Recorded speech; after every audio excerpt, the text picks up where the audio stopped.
Okay, so I will invite all of us to take seat. We are in the third panel of this journey towards a new urban epistemology.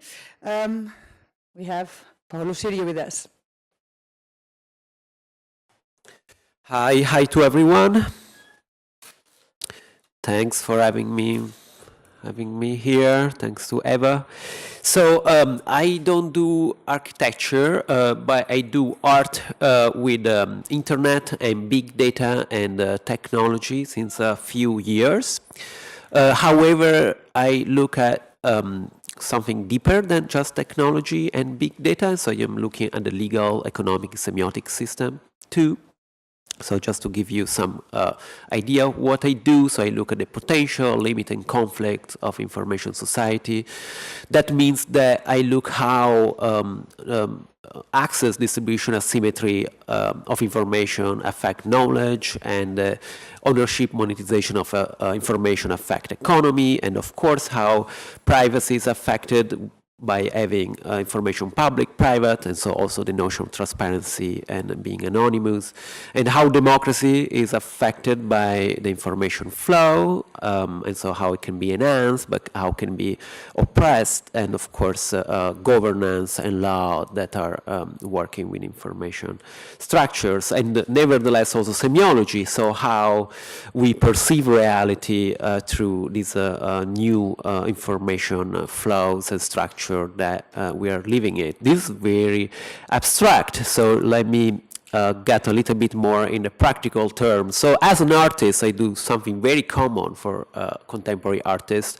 My techniques, well, are pretty kind of shocking and about transgression, you will say it. But after all, I just do contextualization of material. In this case, information. So I just like move information from one place to another, and I show other meanings that that act reveal. Appropriating, in this case, sensitive information now to give it other values, and exposing sensitive information to allow its meaning to be understood. And so these are techniques that apply to several fields and social system. To get really practical, let me present some projects. So this is a pretty popular project of mine that's called Street Ghost. It's very simple concept. I look at people on Google Street View, so I just browse through, and when I find a picture of someone that I like, I take a screenshot of that person. Then I print the screenshot, the picture, and I go back to the exact spot where that picture was taken by the Google car, and I paste it on the wall. So here on the left, I think it's on the left, it looks the same, doesn't really matter. There is actually the screenshot, and the other one is the poster that I pasted with glue on the wall. And so here what I do, I simply do, I reverse the act what Google does. So basically, I take picture of individual without Google permission, and I post them on public wall. And they did take picture of individual without permission, and they posted it on the internet, on the public internet, right? So nothing really bad as they did. So I've doing this project for a few years, so pretty much now is all over the world. I am trying to cover every possible corner. And here there are other examples. So in this case, the lady biking around, and in the morning you can see her on the wall. Eventually, the entire family got captured. Of course, there are so many possibilities around there for an artist, let's say. What is interesting, though, is that I keep the watermark of Google, the copyright. So also to point out who owns this material is actually copyrighted material from Google, or like public information. And as an artist, can I use this material, or it became like privatized? The other interesting thing is the year. So this is like 2015, and that's why they're ghosts. They are like basically people coming back from the past, as we all are. Eventually all our data will come back in 20, 50, 100 years, and we will be all ghosts coming back in reality, right? And they are also ghosts because, after all, they are like collateral damage of a war between Google, the legislators, the individuals, and eventually artists that want to do something with that. So this is pretty much the idea behind the Google Ghost. Let me show this project that actually I never done, and I don't think I ever presented, but in this context I want to show it. So in this case, it's called Transparent Cities. It was commissioned by a festival in UK, and they paid me to do something, and I didn't know what to do. So I started to build some CCTV cameras, kind of independent unit. They are Wi-Fi CCTV camera. Back then it was a big deal. And then I wanted to install this CCTV camera in front of the court of Liverpool. So basically, in this picture, you see the main entrance of the court, magistrate court in Liverpool, and those two are two cameras that I installed, and then there was a modem. Basically, the camera were like taking pictures and video of anyone entering the court, like judges, people that were going to trial, the jury, witnesses, whoever was getting in and out of the building. You can imagine what kind of people. And so this is the scheme. So basically the cameras were like taking picture and then publishing the picture on an overseas server so that the British legislation couldn't reach out. And then the server was going to publish every picture on the social media so that everyone could surveil basically anyone getting in and out from this governmental building. It was pretty crazy, and thanks God didn't work out. So here it's me trying to install the CCTV camera without permission in front of the worst building you would do an art intervention ever, and thanks God they didn't catch me. So I move on.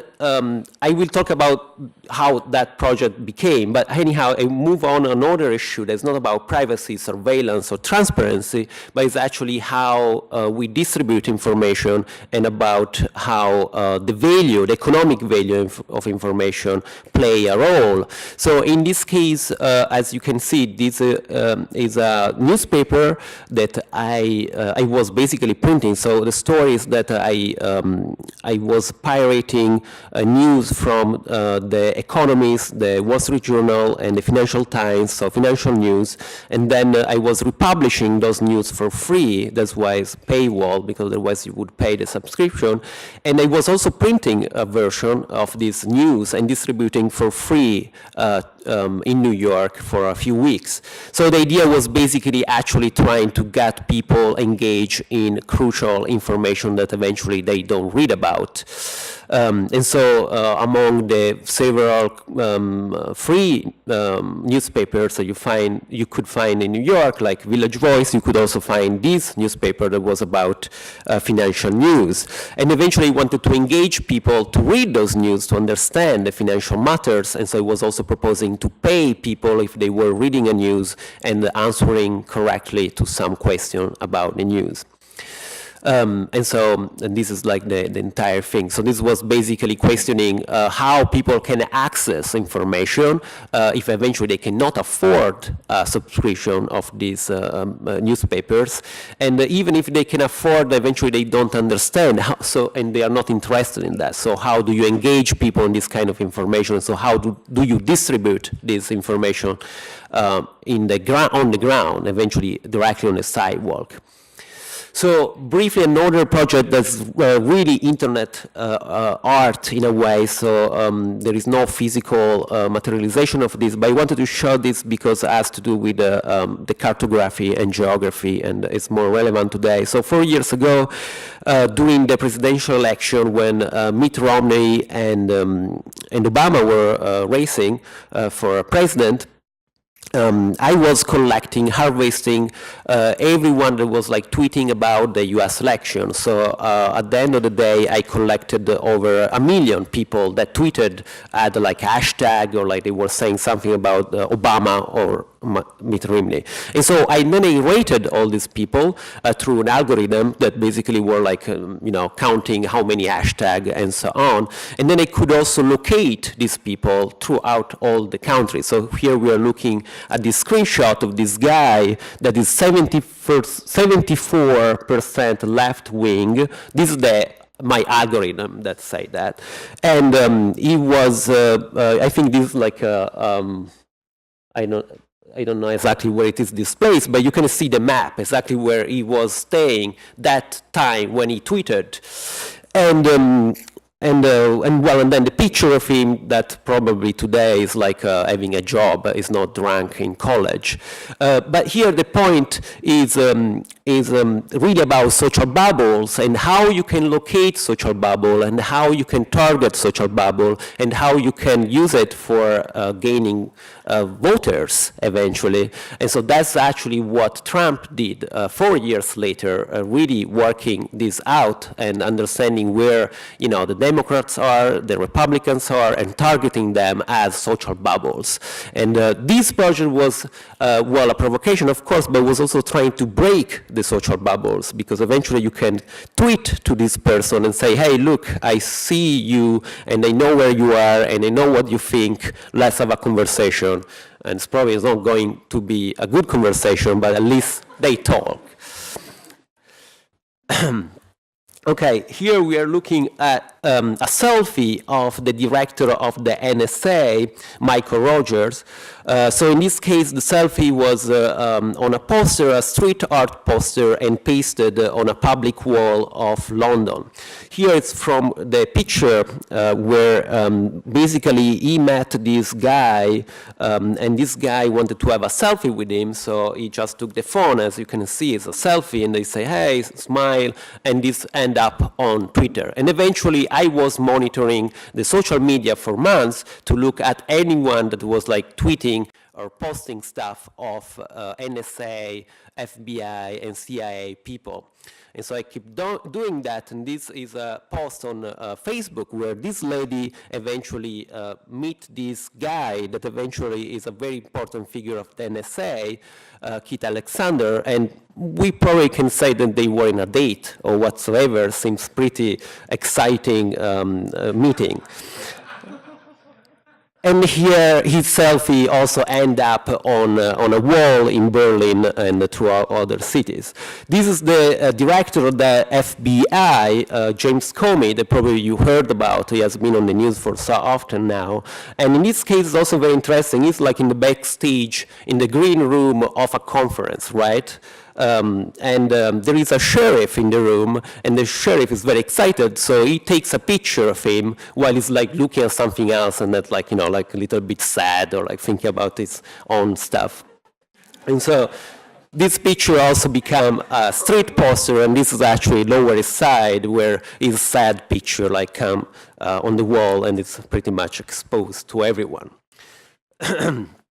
Okay, so this was basically my journey through several ideas of using this kind of information that brought me to this final project that is called Obscurity. So here, the case is in the US when someone gets arrested, the picture of that person got taken and the data of that person got taken and then eventually end up on the internet. And so then you have like this mugshot website that take that information, they republish that information, make it public to expose and shame people that got arrested. And in US, a lot of people get arrested.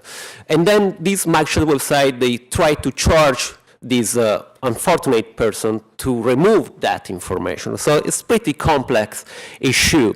So what I did to tackle this thing, because no one really managed to figure out a way to tackle it, was actually taking information from the first mugshot website, and so I collected over 10 million criminal records all over the country and mugshots, so pictures of people that have been arrested, and then I republished those pictures and those name and surname, all shuffled, all obfuscated by basically trying to protect the identity of these people by creating as much as noise I could. So this is like basically a mugshotsonline.us, and this looks a real mugshot website, but it's not. It's actually my version that tried to create noise in this huge amount of data that's unfortunately online.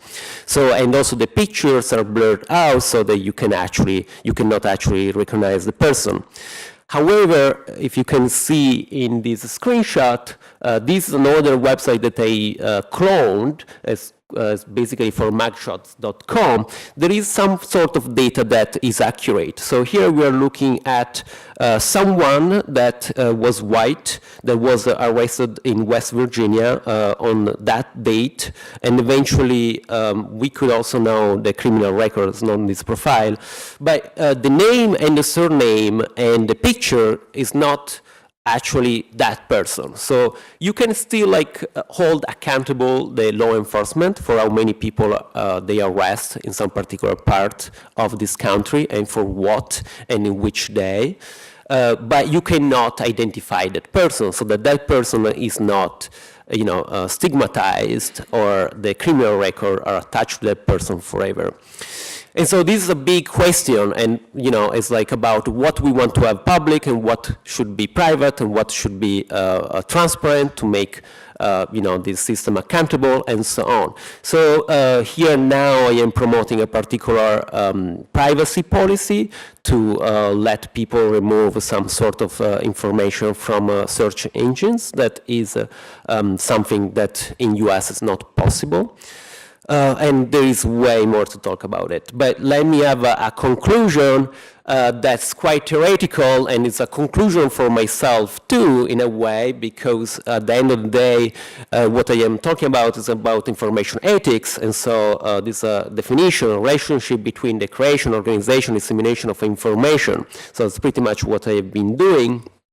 And smart cities, for me, after all, is just one side of many orders of information society. There are so many technology out there, so many fields in technology and the internet and so on.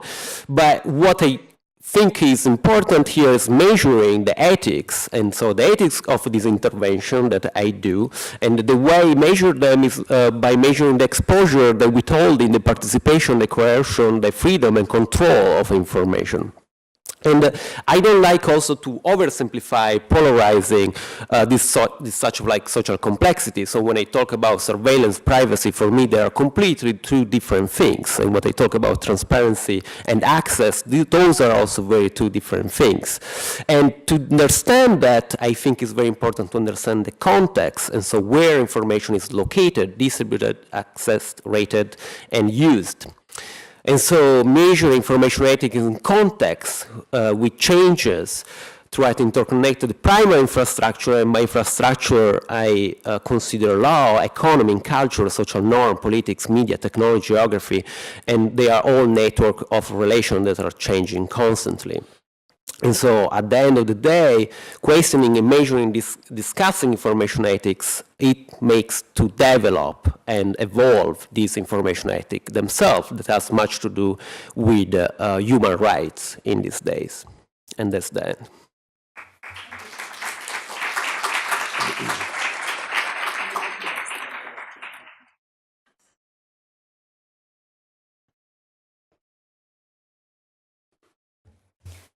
Hi, good evening. Thank you so much to Eva from Storefront, to the Hetnoy Institute and the New School for having me. I'm Ariane Laurie Harrison. I'm an architect, co-founder of Harrison Atelier. I also teach at the Yale School of Architecture. I'm going to suggest there are many arguments for measuring the value of species, of other species, to humans. For example, we can talk about ecological services, things like air and water purification, pollination, etc. But I'm actually going to argue for work that promotes let's say, a more radical type of generosity towards other species. Given our complete dependence on them in just about every sense of the word. This is an image from a recent Yale conference called A Constructed World. It imagines the city as a globe of, imagines the globe as a city of 7 billion people, and we understand that urban fabric has been radically increasing, and it represents an increasingly large percentage of the built world. So by 2050, we think about 2/3 of the human population will be living in cities. What this means for non-humans is, of course, a kind of reduced habitat. So I'm suggesting that we as humans have to ask, do we intend to live with other species, plants and animals, especially the ones that we're crowding out? The default answer is no in this political climate. That is evolution in the Anthropocene, that humans won, and this is going to put the burden on technology to quantify and actually replace the kind of ecological services that are now done by animals and plants. This may be what was referred to in the second panel as the human city, I don't know. I'm going to suggest that if, on the other hand, the answer is yes, it is beneficial to live with other species, then we have to assume that we have to build some kind of urban habitation for them. And to do that, I'm going to suggest that we need to revise our definition of habitat, that the era of large parks is over, and that we can think about habitat for other species as a kind of infiltrative surface or an opportunistic surface in the city, one that can almost adhere to different urban surfaces. So just to, let's say an overview, there are about 8 to 10 million species on the world. We've identified 1.2 of them. So we don't have, and perhaps we don't need, the full measure of species to recognize their value. We can sound the reservoir of species, and using technologies like drone, sensor, or genetic DNA sampling technologies, but we can also use a kind of commonsensical approach that is simply about respect for diversity among other species. So the thinking that I'm going to present as a kind of philologic draws on two different strands of thoughts. The first is a critique of architecture's anthropocentrism. So why do we think that architecture has to only be for one species, namely humans? The second is an idea about the city as a place of potential hospitality or refuge, again, for other species. And this is thinking about the amount of waste heat, waste food that permeates the city. The question is, can this be shared? This is not exactly a futuristic thought. We have feral species that are entering cities all the time. For example, 3,000 wild boars are allowed to forage in the city of Berlin. New York City has this thriving population of red-tailed hawks. Coyotes are appearing in a lot of American cities. This one happens to be on the bar of a rooftop, on the rooftop of a bar in Long Island City. And we have also an understanding that urban habitats are hospitable to pollinators. So, for example, half of Germany's entire bee fauna can be found in Berlin. We have bees living in cob walls in England. And New York, again, is home to about 200 different bee species. So the point of these animal images is just to suggest that animals inhabit a diverse set of surfaces in the city.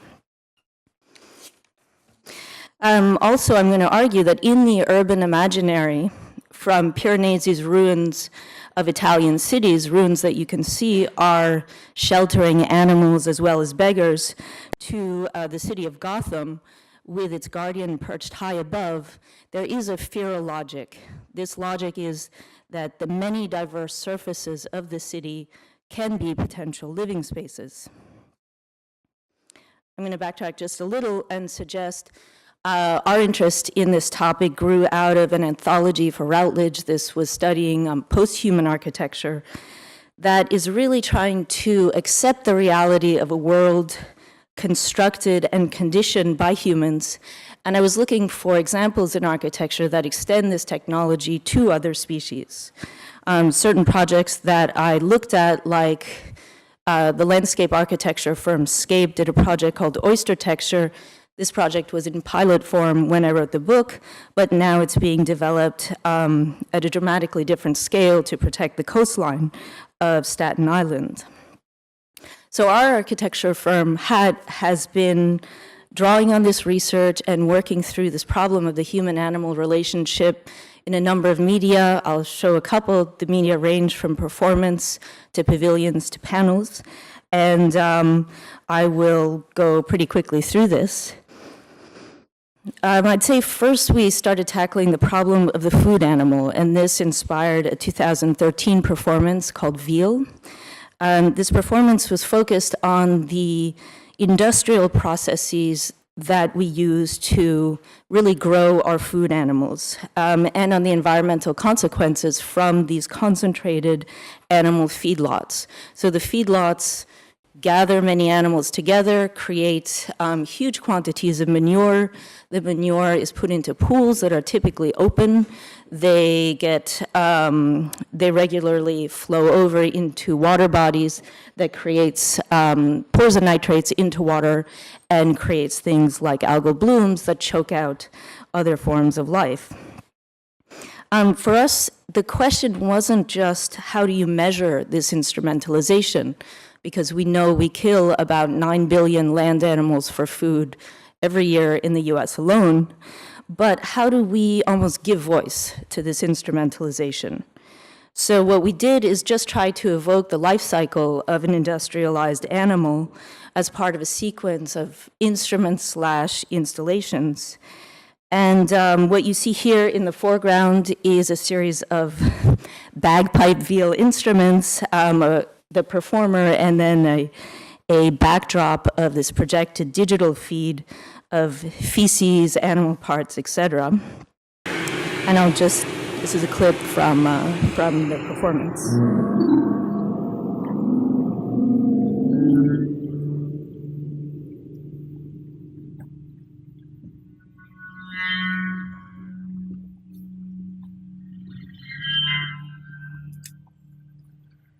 Confusing will crash with dash, symbolical system, like eyes of country magnetic cell,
From there, our firm moved on to conceptualizing and actually designing inhabitation for local species, small birds, and native bees.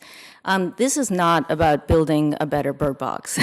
This is about taking the Anthropocene premise that humans have constructed the world, have constructed every surface of the world, and I think this was referred to in a number of talks today, and understanding what kind of species and habitations could we graft onto these human-built surfaces? Can we attach to them? It's about supplementing the human-made surface with inhabitations for more than one species.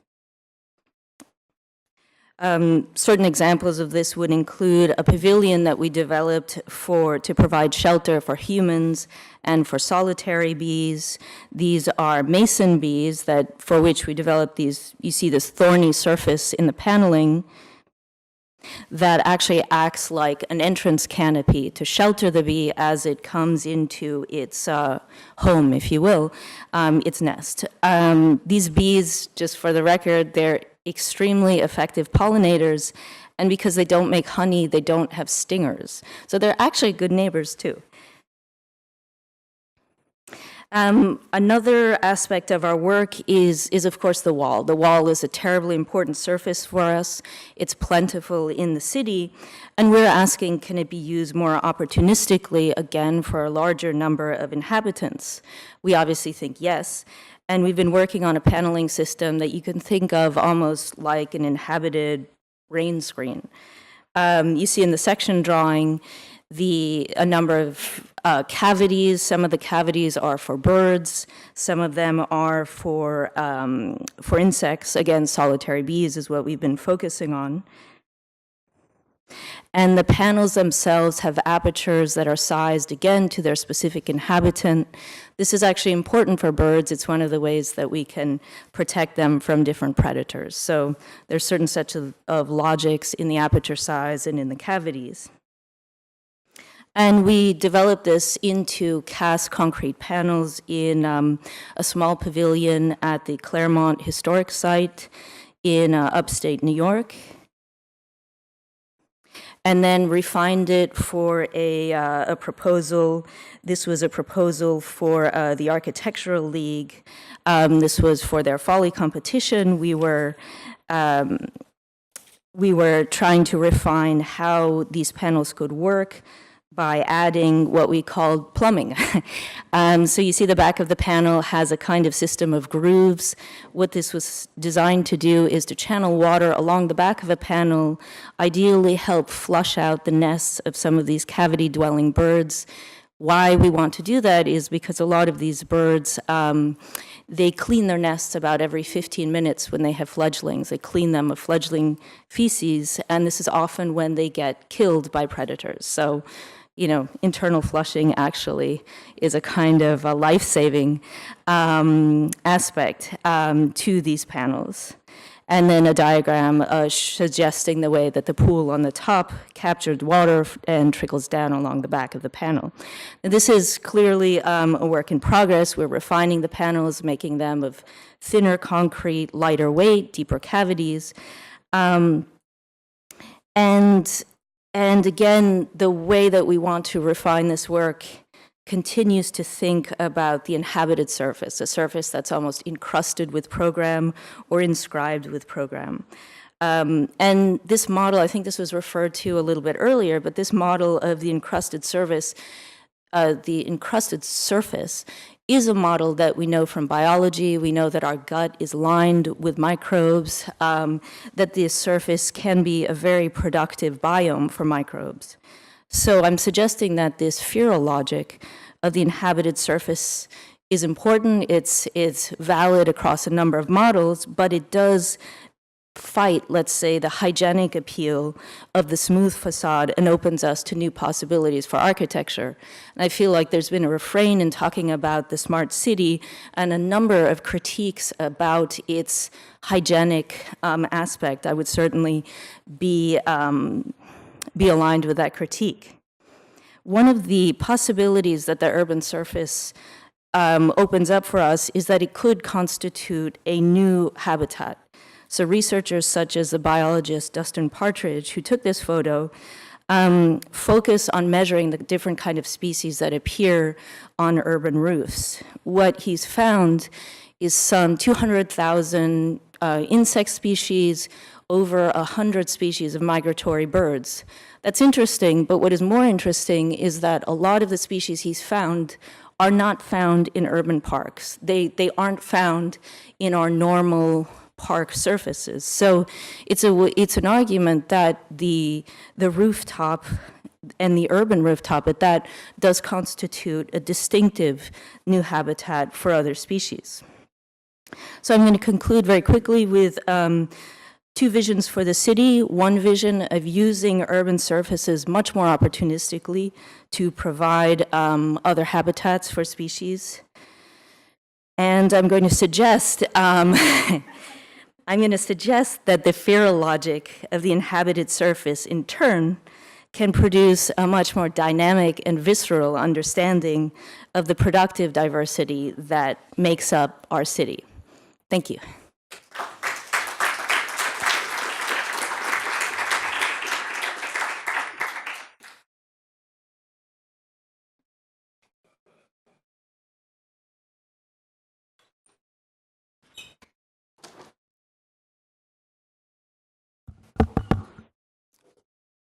Hi, everyone. So I'm Jeff Mackey, and during the week I work as an urban strategist at Intersection.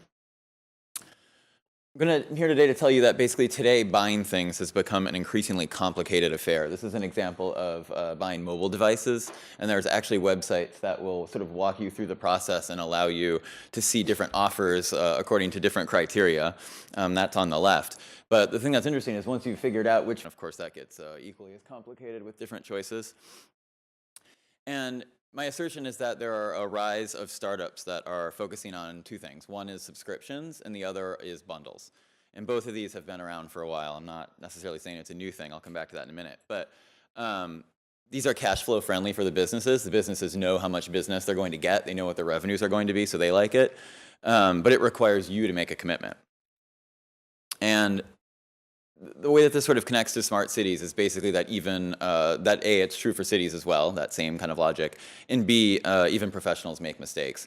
So I don't know if any of you have heard the sort of situation with Morgan Stanley and parking in Chicago. This was a thing maybe 5 years ago. But to make a long story short, Morgan Stanley came in and basically made an offer for Chicago's parking. And the deal wasn't that great for the city. It was used to sort of plug immediate budget holes by the mayor, but it had a long-term revenue implication for Chicago. Basically, they missed out on billions of dollars of future parking revenues. And the reason that that happened is that the capabilities to financially model were asymmetric, meaning that they weren't equal. So I'll let you kind of pick on this slide which party you think is better at financial modeling. And my assertion is that basically that same asymmetry, that same sort of financial logic and financial expertise is being deployed, not necessarily against you, but is being deployed as products that are pitched to you. And here's kind of a partial list that I came up with preparing for this presentation. And the thing on the right, do you guys remember a Columbia House, the CD subscription service? That I feel like that sort of underlies a lot of these other models and sort of kind of foretold the future in some ways.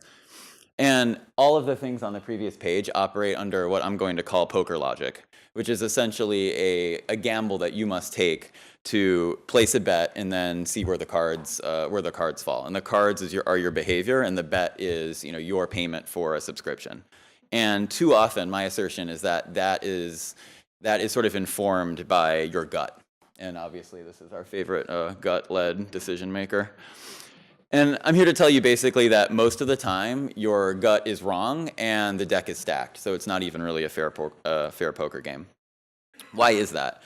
It's because basically the people offering these deals, much like the Chicago Morgan Stanley parking debacle, it's because they have many advantages. One is logistical excellence. They can sort of execute better, cheaper, faster, more accurately. They have all the pieces. They're ready to go. They have top financial minds. Unfortunately, Ivy League institutions, many of the top grads go to banking and they go to startups versus going into government. But I think the third and maybe most important is that, and kind of apropos to measurement, is that they have data. They have data on your behavior, and they know how their products are going to be used on average better than you do. And so my assertion is that, in effect, they know you better than you do, and they deploy that against you. So quick stats lesson. This is a bit of a toy example, but I think it illustrates the point. So in statistics, there's a notion called expected value, and you can kind of read the definition here yourself. But I think the best way to describe it is basically to imagine a six-sided die, a fair die. And if you were to roll that die and add up all the outcomes over, say, 1,000 or 10,000 rolls, you would get 3.5. And you can sort of see that the logic there is that you multiply 1/6 times the numbers 1 through 6, add them all up, and you get 3.5. And the reason that matters, although it kind of seems abstract, is that consider the example of gym membership. This is kind of one of my favorite expected value type calculations. So assume the die, the sort of number you roll represents how many times a customer is going to show up at your gym. And if you were to do that, again, 10,000 times, you have 10,000 gym customers, you're going to get, again, 3.5, meaning that on average, most of your customers are going to come in 3.5 times. So if if I have, gym memberships pay per visit for $10, and then I can sort of sell a membership, where am I going to kind of place that membership fee? I'm going to place that at $40, right above the average amount that most people come in. And so in effect, what that does is it positions me to lose money on customers that come in 5 and 6 times a month, and it makes me break even or make money on customers 1 through 4, customers that come in from 1, 2, 3, or 4 times a month. So what's interesting, this is actually a real world example, less of a toy example, but Uber has a new product called Uber Flat, which basically allows you to buy the right to buy cheaper trips. It's not necessarily free. The terms are sort of different, they differ in different cities, but you can start to see the expected value calculation happen here with Uber, where you can see that these numbers are all clustered around 3 or 2.5, but they're slightly different. And that's because the logic that I've described, Uber of course has this data, and of course they're doing these calculations, and of course the fine print that you can't fully see in these images, but those kind of provide more contours for the exact deal. Why does all this matter? Who cares? Expected value, Jeff, that's really great. Rolling dice are fun. But my assertion of why this matters is that you need to know yourself. The smart city is actually less about the city. It's less about the services. It's more about, it's basically considering measurement as a critical practice and saying that in the end, you need to deploy the same tools that companies are deploying to offer products, not necessarily against the companies, but you need to deploy them for an understanding of yourself and your own usage of services so that you can basically evaluate these offers. As it were, you can be smarter than Morgan Stanley if they were to offer you a parking offer. And that means that basically, to come back to the gym example, you need to know whether you're a 5 or 6 visit gym user, or are you actually a 1 to 4 visit gym user, and maybe it's not that great of a deal. When you're pitched cell phone insurance at AT&T, which sort of I think is a big thing nowadays, how many phones have you actually lost in the past? I mean, is that expected value? Am I likely to lose a phone in the next 6 months? Is it a good deal? Same thing with Uber. I mean, look at my past Uber trips. Is Uber Flat actually going to save me money? And the way to sort of do this is to measure and to collect data. And as I said, I think the sort of way we can approach this is to think about what I'm going to describe as a Fitbit, but for your use of these services. So it's creating quantified personal metrics for your use of these services, and then running them through the same formulas, not necessarily the exact same models, but the same formulas to understand how these different services are coming up with the prices and the offers they can. And the kind of takeaway is that doesn't necessarily mean that you're going to not pay an overage every month, for instance, with smartphones, because again, the sort of expected value calculation, sometimes you're going to be a 5 or a 6 and you're going to pay an overage, sometimes you're going to pay under, but in the end, statistically, you're still going to win. And so my kind of takeaway here is let's do some measuring and let's kind of apply these algorithms to personal and commercial gains for our own selves and see what we can do. So good luck out there with that. Thank you.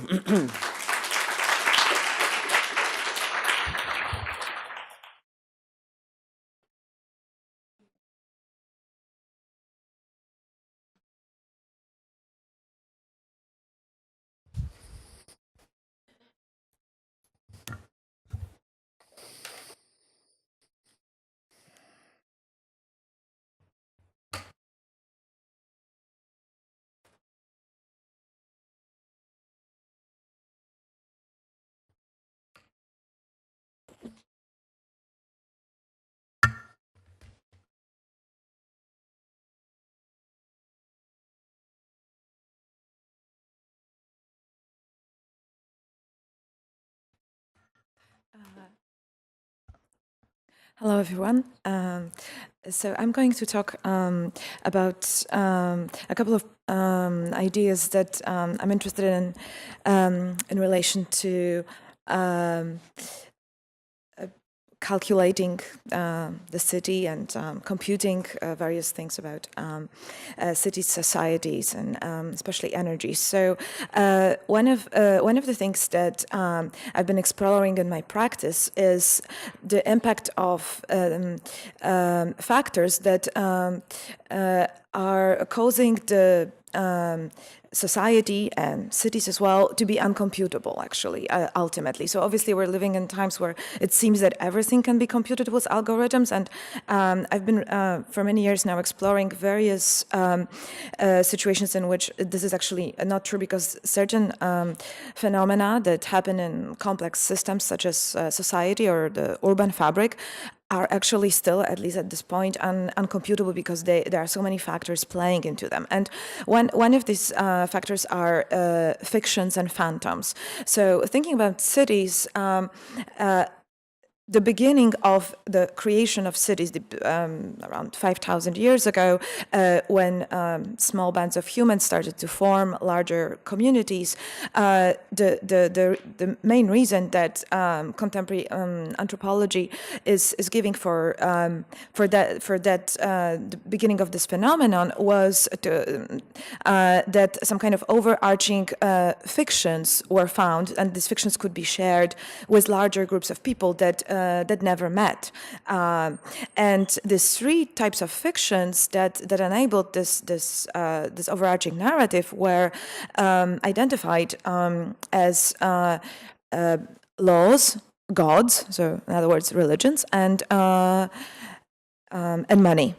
And these three phantoms, fictions, can be compared in many ways, and in many projects I've been trying to explore this. So, for example, this is a project called Maps of Phantom Islands, where I've spent about 1 year researching the history of cartography and looking at how the idea that financial capitalism is creating value ex nihilo and producing value out of phantoms actually is not true in terms of the fact that the idea of virtuality and phantoms that were turning into real political or economic values existed since the beginnings of civilization, or at least a number of centuries. So this project, Maps of Phantom Islands, was based on a research for territories that ever appeared, or any important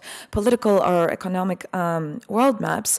And these were territories that didn't exist in reality, but they were, for example, introduced on these maps by colonial expeditions that were simply cheating their respective governments in order to get more money for more funding for their expedition. So they would invent an island, put it on the map, let's say in like 16th century, and there was obviously no way to verify whether this land was there. And then these lands persisted and kept appearing on maps pretty much until the beginning of aerial photography. Some of these islands as well were observed by sailors who saw mirages or fata morganas, and obviously an optical illusion like this will only be reconfirmed by another expedition or a sailor who would see a similar optical illusion at the same spot a couple years later. And so what was interesting for me was the fact that I identified about 30 of these phantom islands, and the last ones of them disappeared from the world maps in around 1940. This is like the beginning of development of aerial photography. So we can still find maps from the 1930s that include islands that don't exist. So I kind of compiled it into this piece that consists of like here, this first map. There are islands that I placed here with respect to the other existing continents, but then I removed the real continents from the map, and so you can only see this kind of phantom layer. And this is actually depicting how these phantom territories were divided in the same way like we would divide existing territories. So the colonial divisions still existed within the imaginary, and various countries claimed to be sovereigns of given lands. So there were obviously, what was most interesting for me is the real economic transactions that were behind the exchange and evaluation of all these islands. So for example, you can see the island that is divided in the middle, Antillia, and this was an object of speculation, exchange, and eventually led to a very serious conflict between Portugal and Spain that both were claimed that they own this territory. There is absolutely nothing there. It's like just ocean. So, but it produced tons of correspondence and evaluations and like transactions that were also involving other things. So, one of these maps is actually printed with pigments that appear only in the sunlight and then disappear in the shadow to kind of further highlight like this kind of very fragile nature of capital and knowledge. Also, the idea of like half-life. Decay of knowledge.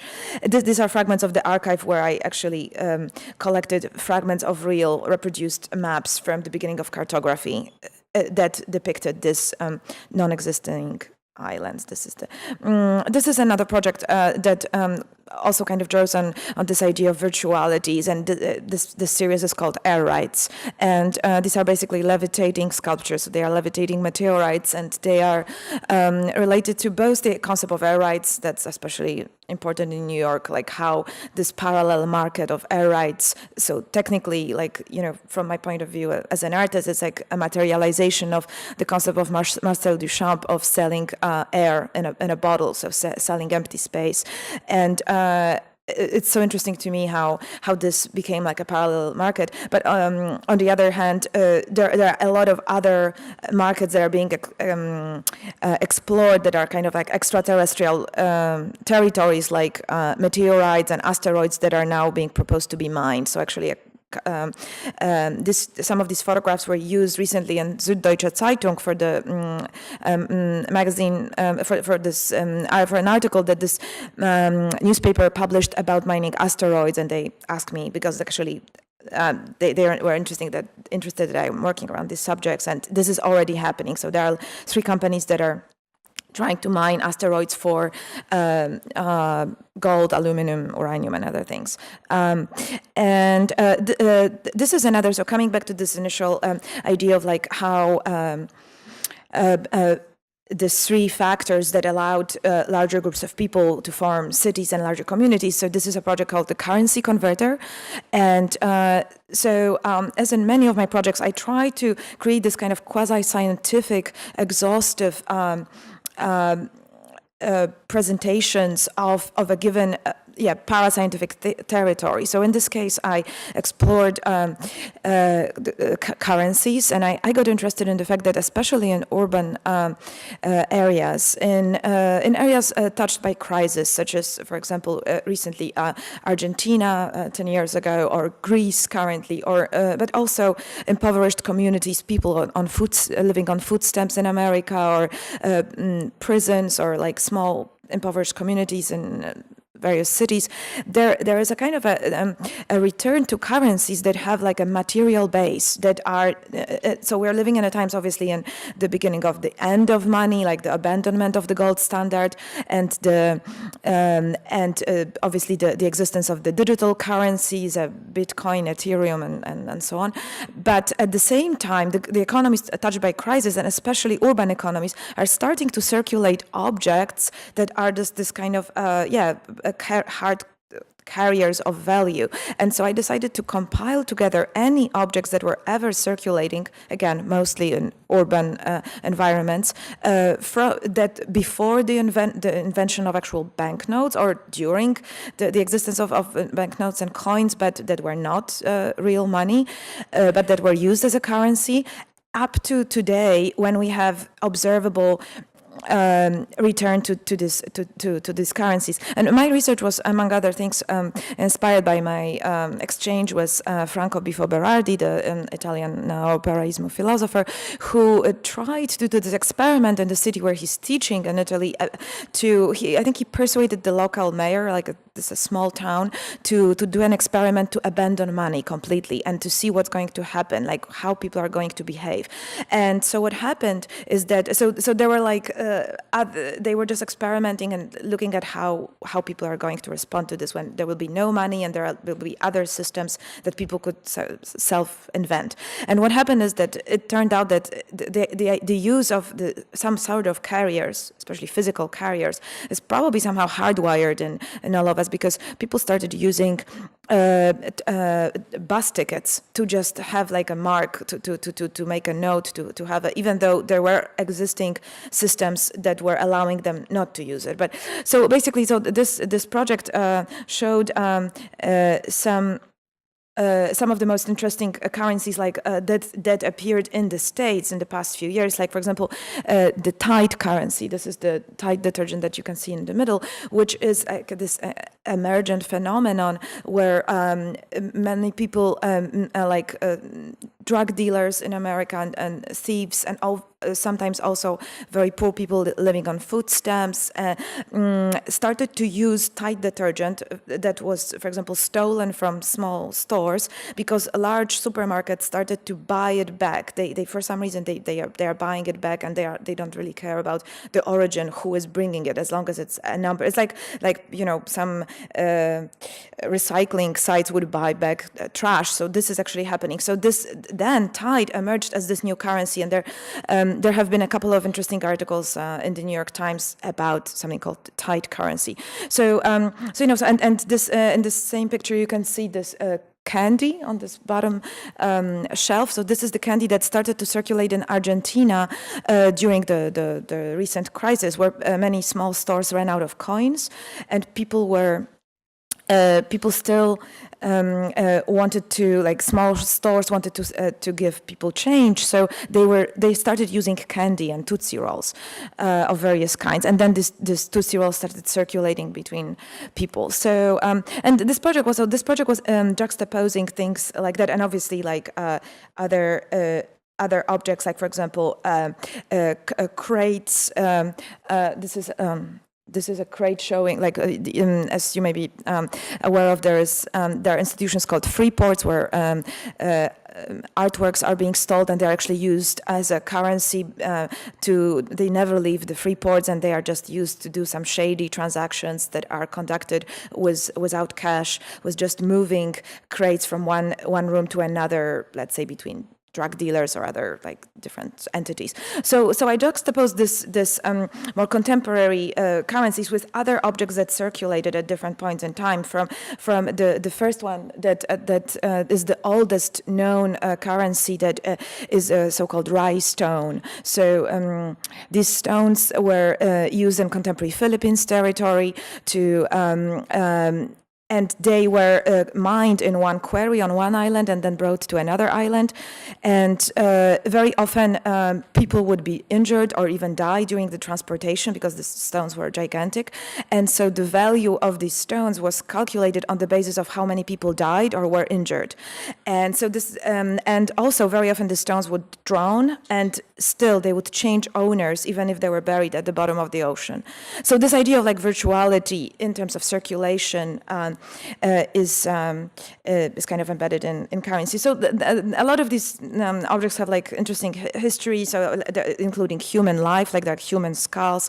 This is whale tooth, which is one of the most interesting ones. Whale teeth were used in Fiji Island until the end of the British Mandate. So you could buy a building using a whale tooth.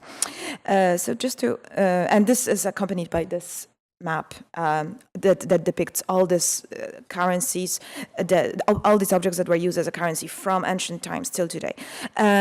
This is just like another step. This is like a project that I'm currently researching, which is also related to this unpredictable factors that operate in the cities. So various urban legends, collective delusions, and misconceptions that are actually, I think, very important in an urban environment, because they are decreasing this over-controlled reality. Because I pretty much since the since my interest in urbanism and architecture, I always have been particularly interested in how cities are over-controlled, and that people, on the one hand, really have a need for control, but at the same time, when the city is over-controlled, people very often do something irrational because they are looking for risk. So obviously, like urban exploration of various kinds, and these are phenomena that kind of emerge and are uncontrolled. This is another project that is related to my interest in how various communities or societies or even like people within one borough in a city can be understood as a collective organism. So I have a long time interest in complex systems and collective intelligence and this phenomenon of emergence that I mentioned, which is basically a phenomenon that appears in complex systems such as society, where the whole is more than the sum of its parts. So many agents that are identical or almost identical do something simple, and then the result is unpredictable. So these are actually works that I did in Namibia and then more recently in Florida, where I realized I started working together with entomologists from the Harvard University and University of Florida, and I realized that termites are colorblind and they can be given anything, any other substance to work with, and they will not see the difference. So I gave them colored pigments, crystals, gold, and other substances, and they built these. So this was in Namibia, and this is already in the gallery. Actually, this is at Stephen Hall's Tea Space, which is in his private museum, upstate New York. This was last summer. And I'm more recently, so these are different shapes. So basically, a colony of termites, just like a community of people, what is very interesting for me is each time going to behave differently and is going to produce different forms. So even though it's the same species, but one colony of termites can be very dynamic and adventurous, and another one will be very sluggish and slow. So these are properties that only emerge within a collective, when it forms a collective organism. It doesn't reflect on the individual slowness or other features of single participants of a given group. So obviously I'm interested in this in relationship to various social movements and phenomena in the city, and how we can think about like different boroughs, how different things are going to develop, and how it actually is an unpredictable process. And so these are just some, and more recently I've been also looking at the negative spaces of the termite mounds. So these are poured in Namibia. This is liquid hot zinc that I pour into abandoned termite mounds to see the inside and see how each of these systems is completely different, even though it's the same species. So it's completely unpredictable, and they are like various forms. And it's also both these projects were reflecting on my interest in how the energy is being captured, energy of citizens and energy of city dwellers, and how this is basically one of the things that I would like to postulate here, is to realize how our energies are constantly being harvested, whether it's online when we're searching for something on Google, or for example, an example from an urban environment, how artists and other creatives are constantly being passively exploited in a way that, artists move, New York rents go up in Manhattan, artists move to Williamsburg, and artists are unwillingly participating in the raise of value of properties in Williamsburg or Queens or anywhere. So this is kind of an exploitation of artistic energies, even though it's a kind of a passive process. So a lot of my recent work is drawing on that. And so, for example, this is the project that I did for the Guggenheim Museum a year ago, where I collected, thinking about this harvesting of energy and how it can be actually critically analyzed and maybe subverted. So this, for example, this also was me trying to think about buildings and how city dwellers can reshape the identity of buildings that sometimes goes against the purposes for which these buildings were designed, or how they are understood, especially with architectonic icons like the Guggenheim, for example. So this project is based on collecting thousands of signatures of people that visited the Guggenheim and writing an algorithm that morphed all these signatures into one collective signature that was evolving over the summer. This is a different iteration of this project in Utrecht, where all the people living in this project's building, and it's the tallest building in Utrecht, 3 years ago, I morphed their signatures this basically is like 3 generations of people into one signature. So it's a particular building where it's in the middle of a kind of private/public square, like really witnessing the gentrification, but also privatization of the public space, and like where is a space for the people that actually live there to still keep their identity. And this is actually where my research is going more recently. So thinking more about like this capture of energies and harvesting of them, and maybe thinking of how this could be imagined as. So this is a project called The Living Currency, where people entering the museum or a gallery are actually creating kinetic energy that is being converted through this mechanism here into electrical energy and stored in this battery. Here. And this is a different example of this kind of harvesting and of energies and how it maybe could also happen in the city. This is an experiment that was called Twitch Plays Pokemon that happened a year ago, and it was based on 150,000 people worldwide playing the Pokemon game, one Pokemon game collectively, just sending text messages to the Twitch platform website, and then these messages were parsed. And so I turned it into a piece that makes a reference to the Michel Serres' notion of quasi-object, so an object that actually becomes activated only when it circulates as a currency. So this is an animatronic soccer ball that, I hope that this is going to work. Oh, I'm sorry, I was hoping to make this... For some reason it's not working. But basically this is an animatronic soccer ball that roams around the room, and it's moved by various actions of people playing soccer ball online. And the last thing that I want to show you that I'm working on currently is related to the concept of artificial societies, which is a concept developed at the Santa Fe Institute in the middle 90s. It started with this project, which is a project by economist Thomas Schelling, who in the 1970s, this first images are still analog, he worked on tools that could somehow implement this idea of, in a way, like that Marshall McLuhan described as civic thermostats. How can we think about cities as something that could be somehow simulated, and we could maybe try to anticipate this impossible processes that are impossible to anticipate. So this is, for example, the model of Schelling of self-segregation in a city. So this is basically an agent-based model in which by making very simple decisions, people that are not racist over a few generations this process, if you just run a simulation, it will lead to self-segregation from a completely mixed society if it's not somehow controlled. If there are no rules that artificially impose something that doesn't only leave people free will to move wherever they want. So it basically leads to this segregation. And these are like more recent models of so-called sugarscape that are models that are, for example, used for conflict resolution in the city. So, for example, these are people of different ethnicities.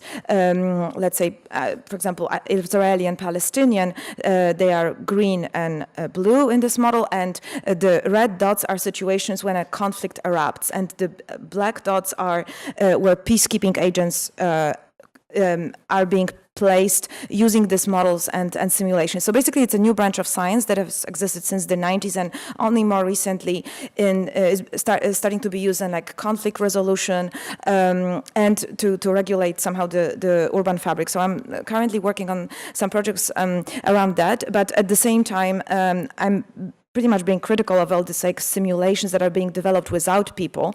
So what I'm doing is I am actually crowdsourcing these models and different decisions, individual decisions that are made into a labor pool, like a crowdsourced labor pool, Amazon Mechanical Turk, which is a platform started by Amazon that allows millions of people to work online.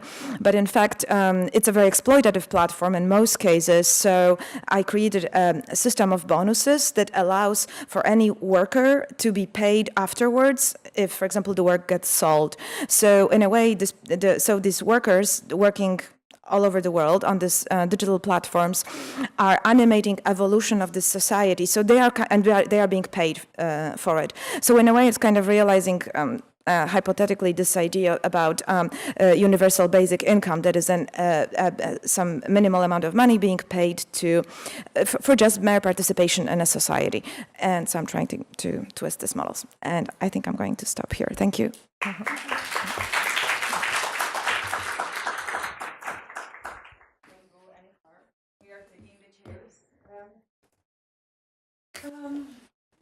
Okay, so this is the end of the day. Noscete ipsum is the Latin source for know yourself. And interestingly enough, it's about know yourself, grow yourself, know something else than your idea of self, and maybe ultimately put your own microphone on. And ultimately, maybe try to figure out what this idea of collective self might be. And so, the interesting part for this third panel on looking into measuring objects sparked from the fact that when we think about the French Revolution into a moment in history in which new radical values were brought into society, really trying to empower citizens against the structures of the French Empire, it was not only through the values of the Enlightenment, social and political values, but through one simple tool, the meter. The meter was introduced at the same time as the French Revolution really broke away with all the pre-existing structures of power as a way to give every single individual the ability to take power in measuring their land, in measuring weights, in measuring really absolutely everything. So measuring, in fact, is an act of democratizing everyone. And so what are the things that we can do that might allow us to free ourselves from the structures of power that as of now constantly keep on shifting those valuables, those measurables. And for me, what is incredibly fascinating, and maybe I will start maybe in the same order that we went in, but maybe there can be a conversation among all of us. I'm not here only to ask questions, but maybe to start some provocations. There is a role that each one of you plays as an artist, as an architect, as a scientist. I have no idea how one would label actually someone like you, Jeff. But for me, the question is, how does one go, understands a role, a mission, and a context, and produces something that might defy that space of comfort? Because one of the things, Paolo, that you do is that you really try to produce tools to empower people to hack the system. The second panel, we had one question, is like, who has the right to hack, right? And how does one learn and is trained to hack? We are learning mathematics, we are learning sports, but how do we gain the right to hack? Beyond going to a museum, beyond being a kind of enlightened kid, how does one learn to hack? How does one engage with your work beyond the space of the art world? Yes, well, this is working maybe. Well, I think a good measurement that also use in my work is like how many people I can engage in my work. So it's like breaking again the social bubble. So how many people react to that. And it start to like, being part of my performance or work somehow. And that's very important to me. And then, in terms of impact, it's very hard to measure. Of course, you're not going to change much with art after all, but you can do like inspire or like anyhow trying to expand your field of intervention. That for sure is a part of the hack, probably, yes. I mean, one of the things that we have tried to do through this long day of discussions is to make panels where people from different spaces of action actually sit together and next to each other in some ways or forms. And so one of the interesting things about the art world is that sometimes one doesn't really know what one has in front. And one doesn't know the agency or the voice in which one was created. And this is a space of ambiguity, this is a space of unknowability in terms of how does one engage with the work, for me is extremely fascinating and interesting, and goes very much in opposite direction of the Fitbit, in which you know exactly in every single moment what you're measuring, what you're quantifying, and what is the source and what is the origin, more or less, of that information. Maybe that's a question that would take us many hours, but I'm very interested in how does one engage with the one of the big fears that we all have is that big data is not used in the way in which we know that it is used, right? So how do we start unpacking? Because what you are asking, like to produce this civic center in which we are all going to be able to go and check our digital self, in which we are going to know ourselves, is not a meditation studio, it's actually a data meditation knowledge studio. Who is going to do that? Who is advocating for that? Who is striving for that? Because I think artists are doing that, right? The world of art and culture is striving for that. Who else is doing it? I mean, I think maybe this isn't going to directly answer your question, but I think we need to do it ourselves. And I guess the bit that I want to sort of tease out of what you described is that I don't necessarily think that the data that's being collected about us by us necessarily needs to be public. It can sort of be a data set that we retain ourselves to understand and challenge other people's data sets. In terms of who else is doing it, I mean, certainly corporations. I mean, obviously, I gave you a list as part of the presentation of folks who are using data to inform their own operations. I think the thing that I'm pushing on is that, and no offense to artists and architects, but they're imprecise. Like the sort of art world has not used data to the same logistical excellence that a corporation has.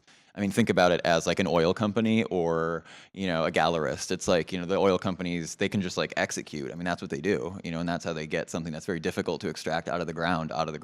And my argument is that the same is true with data. It's like if you leave it to, the Ubers of the world to process data, they're going to kill it. That's what they do. Artists are going to, throw it on a map, but that doesn't necessarily, could answer a question, but it doesn't necessarily sort of stand, on its own in terms of creating a different outcome in the sort of face of Uber's capabilities. And I'm going to let Agnieszka actually answer that. But one of the if you want, naive desires that I have in the backbone of my role is that I would say maybe I'm a gallerist of sorts. I never thought of myself like that. Is no one is going to measure the amount of smiles. Maybe not yet. There are some things that are unmeasurable, and that it is in that immeasurability and uncommensurability where real life does take place. This morning with the work of Jorge, there was something that is in this process of unveiling and sometimes normalizing something that was hidden and totally obscure and totally disregarded and totally non-valuable, that suddenly a new set of desires. Like if we were suddenly to close the doors of this room and say we don't get out of here until we don't set totally the new values in which society is going to be produced and reproduced. I definitely tell you that Uber would have absolutely no clue what we would come out from this. And so that's why I believe that the power of art is really the one on driving the new principles in which society needs to produce itself. For me, the question is, how does one escape the museum, the gallery, right? And it starts engaging into the space of maybe of Trojan horse strategy, but Agnieszka. So I think that basically art is constantly playing this so-called minority game with reality, that it always has to anticipate and escape, and it's always and reality always catches up with art. I think that the good thing is that to kind of answer to what you were saying, that art's ambition is not to be precise. In fact, art is this is, for example, another misunderstanding that is very popular nowadays about using art as an activist political tool, which is, in my opinion, slightly misguided, because art is something based on polyvalent and shifting meanings, and it's not about precision and consensus. Actually, the opposite is a catalyst for various forms of thought, of critical thought. And but I agree, it's a constant minority game, because now it's even accelerated because the industry, the commercial sphere, the creative industries in general are catching up with art constantly, everything is being captured and repurposed and appropriated immediately. And it's especially visible in the urban culture. It's it's like, and there's absolutely no control over this. I have like an example from my own life. I did a project several years ago in Warsaw and in New York, where I during the financial crisis, I designed as a zero zloty coin and a -$1. And the National Bank of Poland, this project was like publicized in the media and everywhere. National Bank of Poland at the same time has taken over my project and marketed a new product that is like a credit that used the visual of just an oversimplified image of my work, never asked for permission. Meanwhile, I got an official lawsuit for using the landmarked and the copyrighted image of the Polish money, because it's protected. So just like to illustrate, so it's constantly happening, this kind of processes. And I think that that basically artists, the only thing we can do is to try to anticipate, but at the same time, I think that the neoliberal reality doesn't leave us much hope that there is an escape from the system. I think we just have to, it's better if we just realize that it's almost impossible.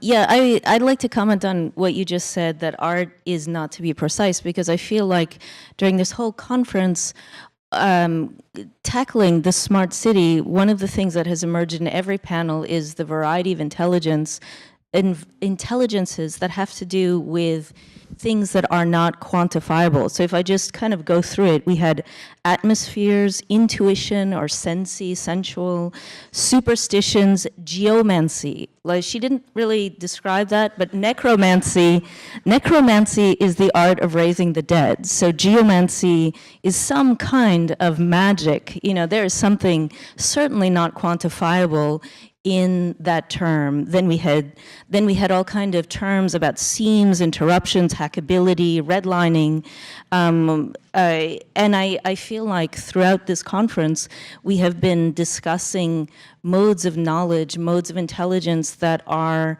certainly not about quantifying. I think that in my discussion on ferologics, it's drawing on a kind of common sense that one respects life, period. You know, do you need to quantify how much you kill or not, or how many are extinct? You know, I would argue that the impulse to always quantifying is part of the neoliberal argument that we have enough species, we can keep killing them. You know, that I think the quantified data can work against us very easily, and that's, to me, where some of these alternative intelligences play in and let's say disrupt the smoothness and the kind of inhumanity of the smart city. I just want to respond really quick to the fact that that sort of art fights against precision. I think we can't sort of blanket categorize precision. I think there's a lack of precision maybe in terms of how the thinking is, and maybe that's desired, but I think there could also be precision in saving animals, for instance. I mean, if that's the end goal, that's a logistical task, and But I'm that asking, requires a precision. do you need precision for that? To execute well, yeah, you do. I think you do. It's a question. You know, a life is a life. Well, and I don't think we're disagreeing with that. I think I'm saying that you can save more lives if you're precise and accurate with it. I think medicine requires that. I think moving, you know, figuring out where animals are and what we need to do to intervene is precision. To do that well requires precision. Yeah, I think just one note on precision. I think these companies are thriving on a lack of precision of ethics, because that's what they ignore it. That's not a measurement for them. Fair enough. There is, we're going to open it up into the audience because we have some questions, but I always say architecture is extremely slow. We are always late to absolutely everything, right? Art is always on time, right? Art is always like manages to really be there on time. But the only thing that is early is poetics, right? So the way in which we can think about getting early is not by knowing data, it's by actually being poetical. That would be my response. But I'm going to open up the conversation into the audience. Jorge.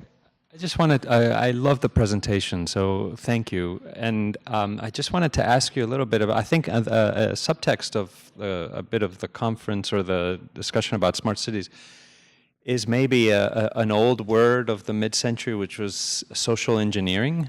And I just wanted to ask you a little bit about, your thinking about that. Where is social engineering today, and how does your work relate to it?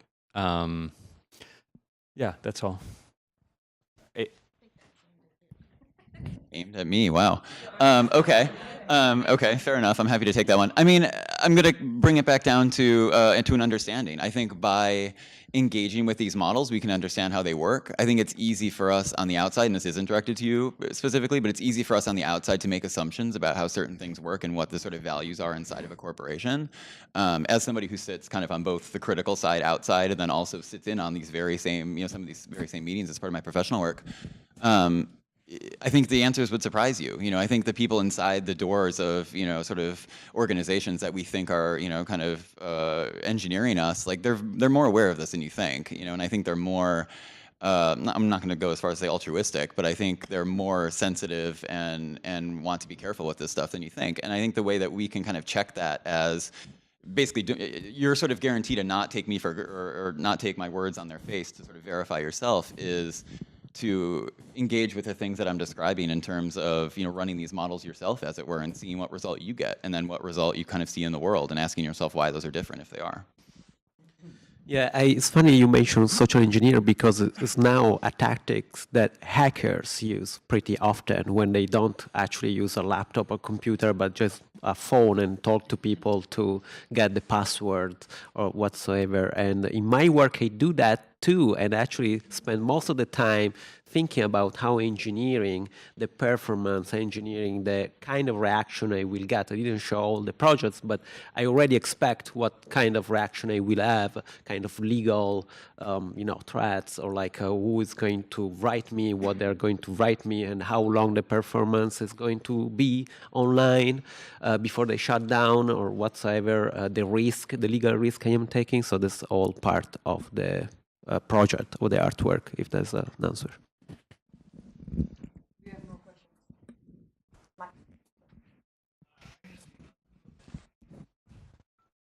I think you guys are having a really interesting discussion about quantification and what's quantifiable, not quantifiable.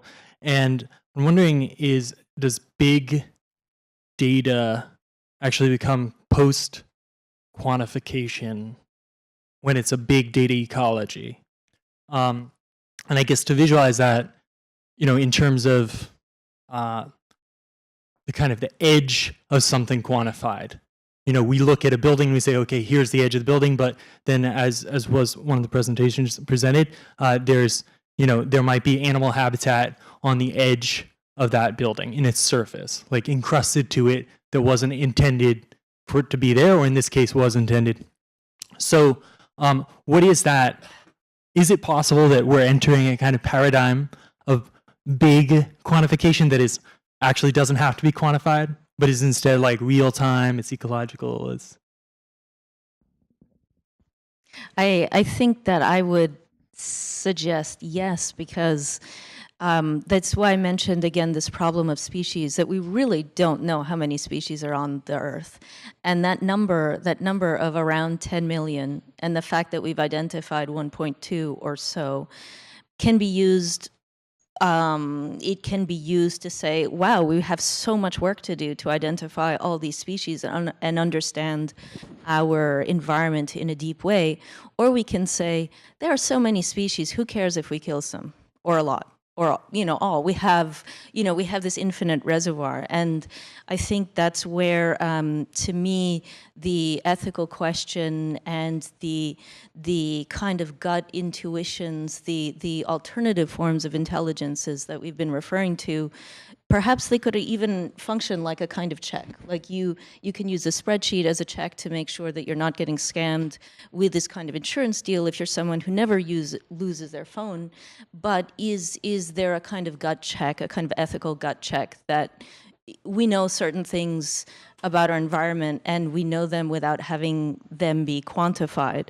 Because the challenge of quantifying has been used so successfully by the current political regime to totally deny the problem. And I think that's where perhaps the ethical component or the gut intelligence or the intuition can play a role against big data. Quantification is not unethical.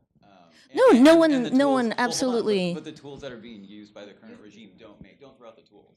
Like throw out the ends to which they're applied. That's fair. But the tool, you can't throw out the tool. No, I'm not saying throughout the tool. What I'm suggesting is that, again, in this issue of how many species, if we take the time to find out how many, we may run out of time. That all quantification takes it takes labor and it takes time, and you have certain, let's say, houses on fire, as was referred to in an earlier presentation, where you know, do you really need the precise data, or do you have enough to act? I think you're telling me by knowing the number, you do need it, and the way you're going to get to that number is precision. The way you're going to use labor more smartly to achieve your end quicker is precision. I might dispute that by saying there can be such a thing as an ethical gut quantification, an ethical dash gut quantification. I'll give an example. On the issue of wild animals in North America, an engineer from MIT has written a book called Water, a Natural History of North America, saying that we need to have 80 million buffalo, 250 million beaver, billions of prairie dogs, and tens of millions of alligators. Now, that is a gut quantification based on the idea of keystone species, but it's a very valuable way of identifying the scale of the problem you've singled out, that we need to have land use in North America go to that scale of correction. And never mind 1 million, 1.2 or 10 million species. We have to have, and that's what anybody is thinking about what this was like before we came to North America. So it is possible to have a quantity that is not precise. Of course it is, but actually executing on the vision of helping 2 billion, buffalo or whatever whatever the sort of numbers were, like making that happen is going to require logistics, I guess is what I'm saying. Sure, and just physically moving them and feeding them and, all the other, dealing with the waste and all the other things that we have to deal with, yeah. It's fascinating. I mean, we started this morning talking about maybe moving from smart cities to smart atmospheres.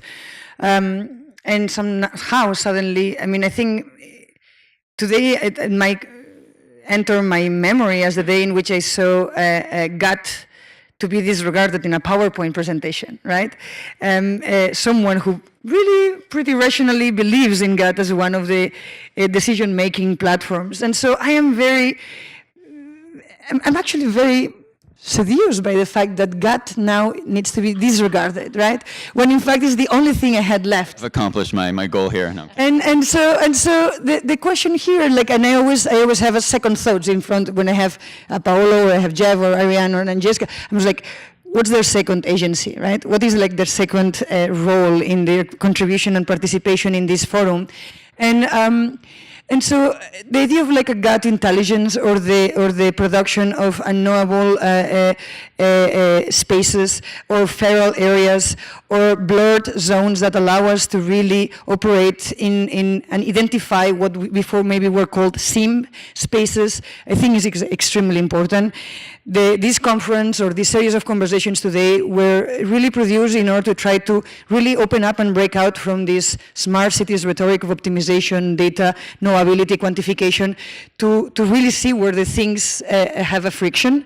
I still believe that we haven't changed you, and that was not necessarily the purpose of this talk. But what is interesting to me is how do we really take seriously the not only individual responsibility but collective responsibility of setting the new terms, the new values, and the new objects that inhabit our private lives, individual lives, but also collective lives.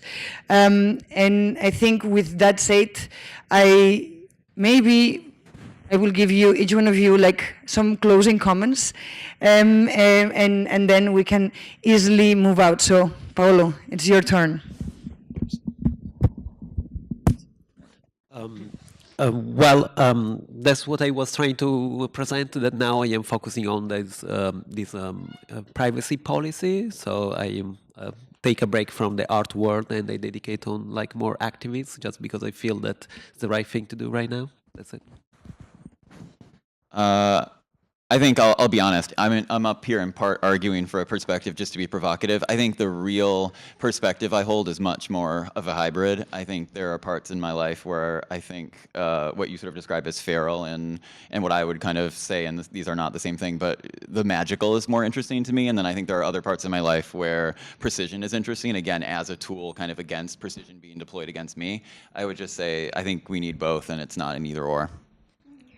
I would absolutely agree with that. And I think part of the interesting thing about tackling certain, let's say, fuzzier issues in the city, like a kind of feral presence, is negotiating how much, how many numbers, how many precisions, how many technologies do you apply, like sensors, to absolutely quantify specific reactions and be able to get funding. I mean, you know, here I'll flip my position too, because I understand what does quantification do? It gets you funding. It is an absolutely critical tool to convince large bodies. At the same time, we can act in a way from, let's say, a less precise form of intelligence that we know and feel.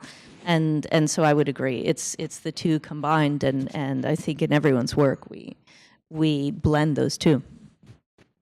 I think that quantifying everything, quantifying societies and engineering societies, 100% would be actually like a horror scenario. And but I do believe that it's there will always be things that will escape this quantification, because this also feeds back into society, and people start to change their behaviors as they know that their behaviors are being quantified, and so I think that this quantification will always provoke a shift in behaviors. You know, in the same way as, for example, fads or fashions or panics. Like, there's a lot of people that are kind of clustered around something. There will always be people that will go somewhere else and would like to be outside of a given tendency, and so it constantly shifts. So this is my only hope, that it's actually. I mean, maybe it's some kind of futuristic scenario that somewhere in the future there will be like a big brother controlling every aspect of our lives, but this is not going to happen probably for hundreds of years, so I'm still optimistic. With that said, and with that, there is an idea that came obviously out of your fantastic magic islands. We are not anymore in a time where we don't have aerial images, but we don't have many tools. So I think we can go and make some islands of big data and of smartness, and to fool some of the people in the power structures and tell them that we will sell them for great amounts of money. And so I do believe that that's when we were talking about new terms, new indexes and new objects, was really trying to produce that fictional map. So I do hope that the students that here at the new school will take some of the new objects that you have produced throughout this day and maybe produce this new map of possibilities. I want to thank the new school, Shannon, Marina. I mean, this has been great. Thanks to the team. Thank you, Max, and the entire Storefront team, and everyone here. I hope to see you soon. I definitely advocate for different types of smartness, and please come back at the Storefront on May 4th. We have an event, and on May 9th we have another event in which we are going to continue this kind of conversations. Thank you to all the participants, and see you soon.